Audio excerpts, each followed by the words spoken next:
धन्यवाद साथियों। भारतीय जनता पार्टी बाड़मेर जिले द्वारा आयोजित आज इस पत्रकार वार्ता में आप सब पत्रकार मित्रों का मैं बहुत सारा स्वागत करता हूं। आप सबका धन्यवाद करता हूं। आप सबका धन्यवाद इसलिए भी करना चाहता हूं कि बहुत छोटे से समय में दी गई सूचना में आप सब लोग इस गर्म दोपहर में यहाँ सर्किट हाउस में एकत्रित आए। इस पत्रकार वार्ता में हम सब के बीच में उपस्थित बाड़मेर के सम्मानीय जिलाध्यक्ष आदरणीय अनंत जी, पूर्व सांसद, पूर्व केंद्रीय मंत्री मेरे मित्र कैलाश चौधरी जी, सम्मानीय विधायक आदरणीय हमीर सिंह जी, आदरणीय आदूराम जी, भारतीय जनता पार्टी के सभी ज्येष्ठ श्रेष्ठ कार्यकर्ता बंधुओं, हम सब के बीच में अतिथि के रूप में उपस्थित बालोतरा भारतीय जनता पार्टी जिला के सम्मानीय अध्यक्ष आदरणीय भरत जी मोदी,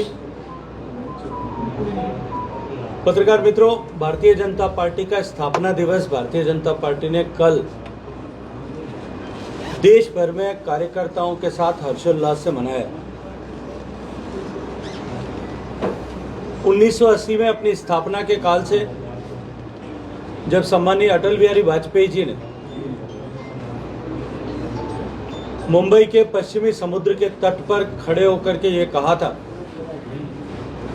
अंधेरा हटेगा, सूरज निकलेगा और कमल खिलेगा। उस समय की जिस तरह की परिस्थितियां थी, आजादी के बाद की सिंगुलर पॉलिटिक्स और उस समय की नेहरूवियन नीतियों से व्यथित होकर के सम्मानीय श्यामा प्रसाद मुखर्जी जी ने जो पार्टी का निर्माण जनसंघ का किया था, जिस लक्ष्य, जिस सोच, जिस भाव के साथ में किया था कि हम भारत के हितों के विरुद्ध होने वाले निर्णयों का प्रतिकार करते हुए भारत को इस लक्ष्य के साथ में आने वाले समय में काम करेंगे कि हम भारत को विश्व का समर्थ, समृद्ध और संपन्न देश, शक्तिशाली देश ऐसा बनाएं। और उसके लिए एक मार्ग तय किया था कि भारत के सशक्तिकरण और संपन्नता का मार्ग भारत के सामान्य मानवी के जीवन में परिवर्तन ला करके उसको सशक्त करने के रास्ते से होकर के जाता है। उस रास्ते पर काम करते हुए, क्योंकि भारतीय जनसंघ का प्रारंभ से विचारधारा ये थी कि राष्ट्र का हित प्रथम है, दल का हित उसके बाद आता है और व्यक्ति और कार्यकर्ता का हित जो है अंतिम पंक्ति पर है। जब राष्ट्र के हित का विषय आया, कांग्रेस पार्टी की तत्कालीन इंदिरा गांधी जी की सरकार ने जब लोकतंत्र का चीरहरण किया, लोकतंत्र संकट में आया, तब लोकतंत्र को बचाने के लिए भारतीय जनता पार्टी के नेतृत्व ने, उस समय के जनसंघ के नेतृत्व ने अपने पार्टी का भी विलय करना स्वीकार किया। लेकिन कालांतर में उपजी परिस्थितियों के चलते हुए जब हमारे मूल विचार, लक्ष्य और मार्ग तीनों के आस्था पर प्रहार किया गया, तब भारतीय जनता पार्टी की स्थापना की संकल्पना हुई। और उस दिन जब भारतीय जनता पार्टी की मुंबई में स्थापना हुई थी, तब सम्मानीय अटल जी ने कहा था कि हमारा नाम भारतीय जनता पार्टी बेशक आज से होगा, लेकिन लक्ष्य वही है और लक्ष्य को प्राप्त करने का, सिद्ध करने का मार्ग भी वही रहेगा। और तब से लेकर के इस 45 साल की यात्रा में भारतीय जनता पार्टी जो सामान्य कार्यकर्ता और उंगली से पर गिन सकने वाले कार्यकर्ताओं की पार्टी थी, वो आज आगे बढ़ते हुए विश्व का सबसे बड़ा राजनीतिक दल बना है। भारतीय जनता पार्टी जो किसी परिवार की पार्टी नहीं है, कुछ व्यक्ति विशेष की पार्टी नहीं है। भारतीय जनता पार्टी जो कार्यकर्ताओं की पार्टी है और कार्यकर्ताओं की शक्ति के संवर्धन के सिद्धांत के आधार पर काम करती है। आज लगातार आगे बढ़ते हुए देश की जनता के आशीर्वाद से 3 बार पूर्ण बहुमत की, प्रचंड बहुमत की सरकार बनाने का सौभाग्य प्राप्त कर चुकी है। और इसके अतिरिक्त भी देश के लगभग 2/3 भूभाग में और आधे से ज़्यादा प्रदेशों में प्रत्यक्ष और परोक्ष सरकार भारतीय जनता पार्टी की आज काम कर रही है। देश में सबसे ज़्यादा जिला पंचायतों में महानगर पालिकाओं में, नगर निगम में और नगर पालिकाओं में भी भारतीय जनता पार्टी नीति व्यवस्था आज काम कर रही है। हम सौभाग्यशाली हैं कि राजस्थान में भी 1977 में श्रद्धेय भैरव सिंह जी के नेतृत्व में, 90 में श्रद्धेय भैरव सिंह जी के नेतृत्व में, 93 में श्रद्धेय स्वर्गीय भैरव सिंह जी के नेतृत्व में सरकार बनाने का सौभाग्य मिला। 2003 और 13 में आदरणीय वसुंधरा जी के नेतृत्व में प्रचंड बहुमत से सरकार बनाने का सौभाग्य राजस्थान प्रदेश की जनता ने दिया। और अब एक बार फिर राजस्थान में प्रदेश की जनता के आशीर्वाद से एक बड़ा बहुमत लेकर के माननीय भजनलाल जी के नेतृत्व में भारतीय जनता पार्टी की सरकार, डबल इंजन की सरकार काम कर रही है। हम इस मार्ग पे आगे बढ़ने के बाद भी आज भी लक्ष्य वही है कि भारत के हितों के साथ समझौता नहीं करना। लक्ष्य वही है कि भारत को समृद्ध, शक्तिशाली, संपन्न देश बनाना। और मार्ग वही है कि विकास के दौड़ में अंतिम पंक्ति पर खड़े हुए, अंतिम पायदान पर खड़े हुए व्यक्ति के जीवन में परिवर्तन लाना। हम सब ने देखा माननीय प्रधानमंत्री नरेंद्र मोदी जी के नेतृत्व में जिस तरह से योजनाओं को धरातल पर उतारा गया और संपूर्ण सैचुरेशन जो है, कंप्लीट सैचुरेशन की फिलॉसफी के साथ में जिस तरह से काम किया, आज उसका परिणाम हम सब के साथ में सामने है कि राजनीतिक भेदभाव या वोटों की गिनती से ऊपर उठ करके जब सरकार ने काम किया तो हर घर तक, हर गरीब तक घर पहुंचा, हर गरीब के घर तक बिजली पहुंची, हर गरीब के घर तक पानी पहुंचने की व्यवस्था हो रही है, हर गरीब के घर तक गैस का चूल्हा पहुंचा, हर गरीब के घर तक शौचालय पहुंचा, हर गरीब के घर तक बैंक का खाता पहुंचा, हर गांव तक का जो है प्राइमरी हेल्थ सेंटर पहुंच रहा है, हर गांव तक सड़क पहुंच रही है, ब्रॉडबैंड हर पंचायत तक पहुंचा है, स्कूलों की व्यवस्था सुदृढ़ हो रही है, हेल्थ के सेक्टर में अभूतपूर्व काम हुआ है और देश के प्रत्येक नागरिक को आज, जो गरीब है, जो सामान्य वर्ग का है, उन सबको हेल्थ इंश्योरेंस जो है माननीय प्रधानमंत्री जी के आशीर्वाद से मिला है। और इन सब के चलते हुए जिस तरह का परिवर्तन आया है, हम सब देख रहे हैं कि उसके कारण से आज भारत की अर्थव्यवस्था विश्व की सबसे तेजी से बढ़ती हुई अर्थव्यवस्था है। और जो भारत की अर्थव्यवस्था 2014 में फ्रेजाइल 5 इकोनॉमीज में रजिस्टर हुई थी, वो आज रोबस्ट 5 मतलब सबसे ताकतवर 5 अर्थव्यवस्थाओं में से एक हो गई है। आज भारत जिस गति के साथ में प्रगति कर रहा है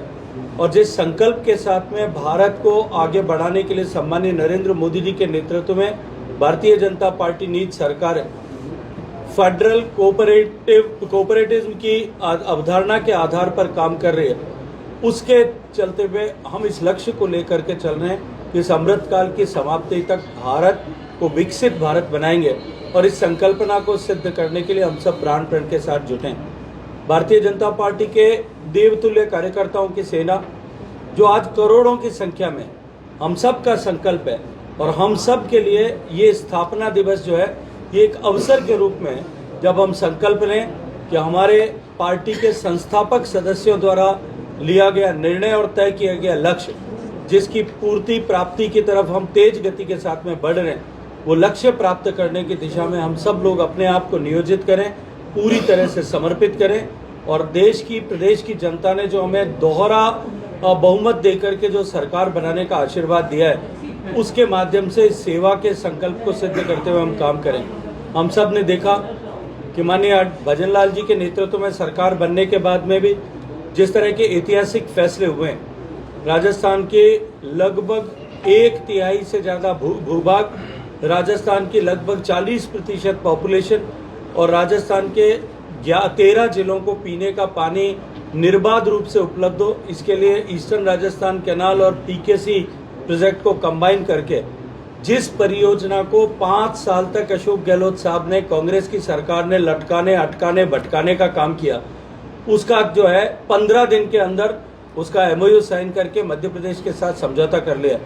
ठीक हरियाणा के साथ में जो पिछले दशकों से लंबित हमारी व्यवस्था थी, उसको भी आगे बढ़ाने में हमको सफलता प्राप्त हुई है। किसानों के हित में, गरीब के हित में, मजदूर के हित में, सामान्य महिलाओं के हित में जिस तरह के फैसले माननीय भजनलाल जी के नेतृत्व में काम करने वाली सरकार ने किए हैं, आज राजस्थान की जनता को यह भरोसा हुआ है कि जिस संकल्प पत्र को लेकर के भारतीय जनता पार्टी सत्ता में आई थी, उस संकल्प पत्र को सिद्ध करने के लिए, जनता को किए गए वादे को पूरा करने के लिए तेज गति से भारतीय जनता पार्टी नीति सरकार काम कर रही है। आज जिस तरह से राइजिंग राजस्थान में देश भर के और दुनिया भर के उद्यमियों का, उद्योजकों का राजस्थान में निवेश को लेकर के जिस तरह का रुझान देखने को मिला है,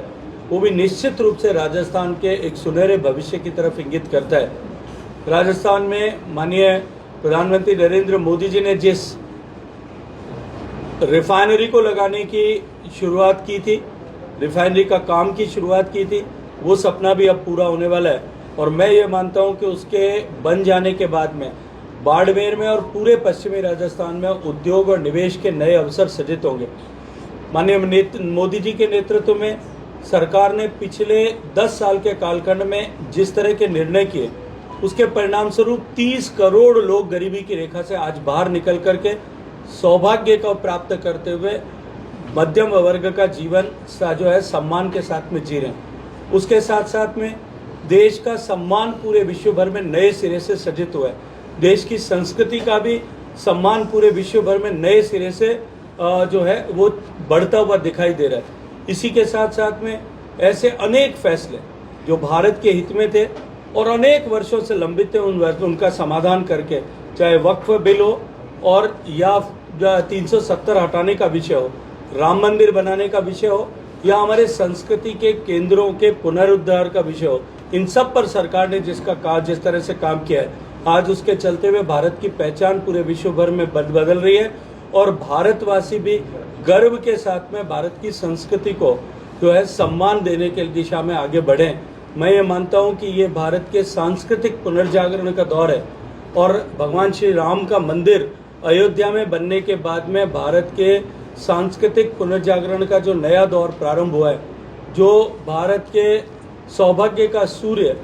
अस्तांचल में चला गया था, वो वापस जिस तरह से उदित हुआ है, उसकी रश्मियों से पूरा विश्व आलोकित हो रहा है और पूरा विश्व चमत्कृत दृष्टि से भारत को बदलते हुए देख रहा है। हम सब कार्यकर्ताओं के लिए संकल्प का अवसर है कि हम सब संकल्पबद्ध हों कि हम अपने व्यक्तिगत हितों, स्वार्थों से ऊपर उठ करके पूरी शक्ति के साथ में माननीय मोदी जी के नेतृत्व में भारत को विकसित भारत को बनाने की दिशा में इस संकल्प को सिद्ध करने के लिए जुटेंगे। आप सबका बहुत सारा धन्यवाद।